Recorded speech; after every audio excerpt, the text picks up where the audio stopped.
అధికారులు ఎందుకు కావాలి అధికారం? రెడ్ బుక్ ఇంప్లిమెంట్ చేయడానికి. రెడ్ బుక్ లో ఉన్న వాళ్ళని రేపొద్దున వాళ్ళని అరెస్ట్ చేయడానికి అధికారం కావాలి, వీళ్ళందరినీ జైల్లో వేయడానికి అధికారం కావాలి, ఐఏఎస్ ని ఐపీఎస్ ని వాళ్ళని సస్పెండ్ చేయడానికి అధికారం కావాలి, ఎవరెవరైతే వీళ్ళ మీద కేసులు పెట్టారో వాళ్ళందరినీ మర్డర్ చేయడానికో లేకపోతే వాళ్ళని ప్రాణం లేకుండా అంటే ఆయన చెప్పిన దాని ప్రకారం ఎలిమినేట్ చేయడానికి కూడా వెళ్ళేటువంటి అంత ఎక్స్టెంట్ కి వెళ్ళేటువంటి ఆలోచన రేపు చేయటానికి మీకు అధికారం కావాలా? అన్ఫార్చునేట్ పొలిటికల్ లీడర్స్ అటువంటి భాష మాట్లాడడం శ్రవణ్ గారు. నిజానికి ఇప్పుడు నేను బుక్ లో రాసుకొని నేను వచ్చిన తర్వాత ఇది చేస్తానప్పుడు ఆల్రెడీ పవర్ లో ఉన్నప్పుడు ఇంక పవర్ లో ఉన్నాడు ఏం చేయాలి? మీరు పవర్ వచ్చేదాకా చెప్తాను నరసింహ గారు.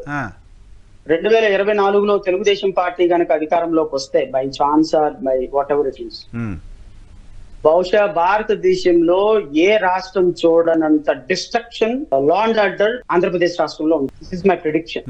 నేను ముఖ్యమంత్రిగా ప్రమాణ స్వీకారం చేస్తున్నాను అని చెప్పి మాట ఆ క్షణం నుంచి మొదలైనటువంటి మారణ హోమం కొన్ని నెలల పాటు కొనసాగుతుంది ఆంధ్రప్రదేశ్ రాష్ట్రం. ఇది అంత ఎక్స్టెన్సివ్ గా వాళ్ళ ఆలోచనలు ఉన్నాయి, వాళ్ళ ఇంటర్నల్ గా వాళ్ళ డిస్కషన్స్ ఉన్నాయి.